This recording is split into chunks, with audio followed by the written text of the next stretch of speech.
Gardening has been my livelihood, my exercise, my stress relief, and yeah, a little bit of an obsession. Peg and I are excited to share a little bit about why we garden with you today and look forward to asking guests on our upcoming shows the same question. It's fun to hear how people get hooked on gardening and what sustains their passion over time.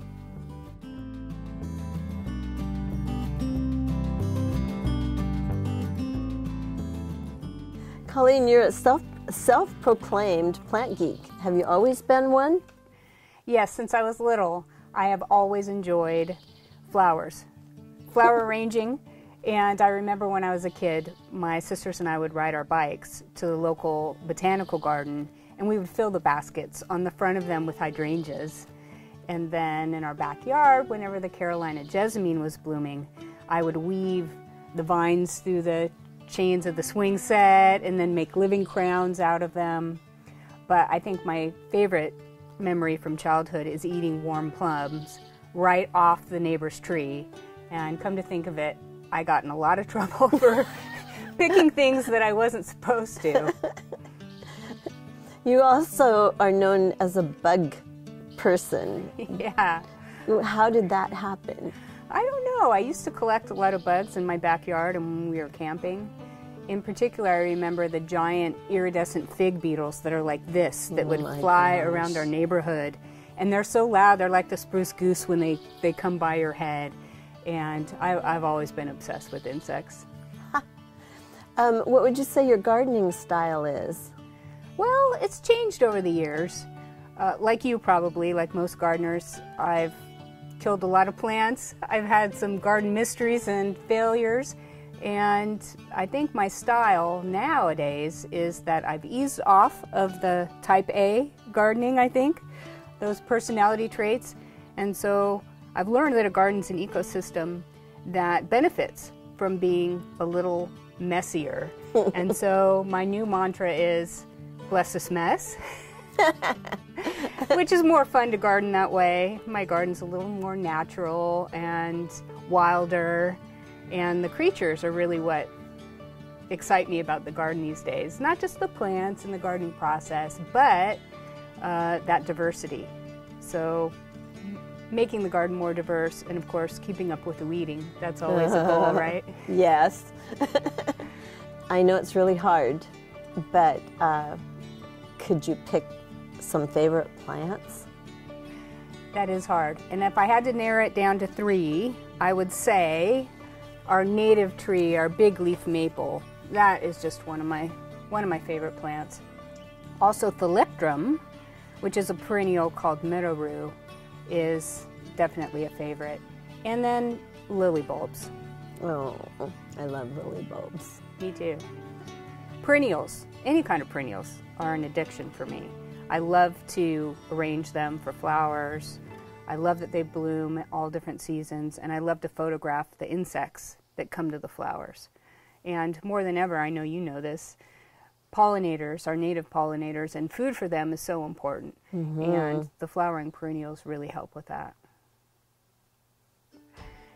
So what about you, Peg? How did you get started in gardening? I think gardening is in my genetic makeup. My mom loved roses and gladiolas, but the person who really loved growing plants was my dad. We had plants everywhere, in the front yard, in the backyard, and he even had plants in his freshwater aquarium, aquatic plants, and he had African violets that he grew in the kitchen windowsill. That's great. Yeah. What kinds of plants do you remember from childhood? Oh my. I remember outside our front door we had a climbing rose, we had crocosmia, and we had Caria japonica with the orange, and then we had a whole flower bed full of gladiolas for my mother that I had to weed. And my parents were really into roses, and there was a company out of California, Menlo Park, called Jackson & Perkins. I remember them. I bet. And so every February, the roses would have arrived, and they would plant them. We had our street, on our street, there was there were planting beds between the sidewalk and the road. Hell strip. Yeah, and they had roses planted there. They had roses along the border between our neighbors and us.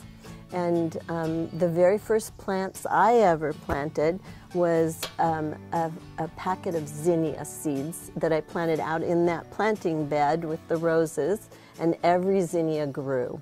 Oh, that's wonderful. Did you grow the green ones? The green zinnias? Yes.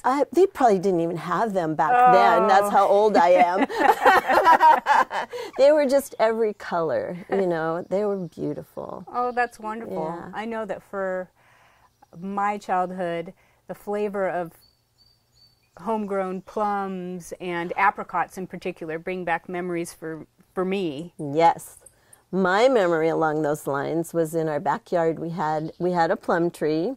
We had a pear tree, but we had 2 huge peach trees, and they actually had to be propped up with boards. They were so heavy with just scrumptious peaches. Oh, that's wonderful. Yeah, and after I moved away and was married, I would come back and help my dad pick those peaches, and we would can them. And he died at the young age of 63, and that year those peaches upended themselves. Oh my goodness. Yeah, it was sad, but kind of fitting, you know. Yeah. Like plants. Right. They have lifespans too, so. Wow, well, I didn't realize that you had such a beautiful attachment to peaches. I do. What excites you about gardening now? Oh my gosh, everything. So it's not just a passion or a hobby. It's about your soul. It sustains you and invigorates you, and I can't think of anything better than gardening. Well, I know you're so passionate, and so am I. I think all gardeners like to share that passion with other people. Yes, they do. They do. And I've been fortunate, you know, to be able to share a love of gardening with everybody, kids, neighbors. You know, when they find out that you're a master gardener, you get all these questions. Right. And so I just, you know, it's not really an obsession, it's a necessity. I hear you. Yep. Well, heck, we wanted to do this show so we Yeah. could share gardening with other people. Yeah, exactly.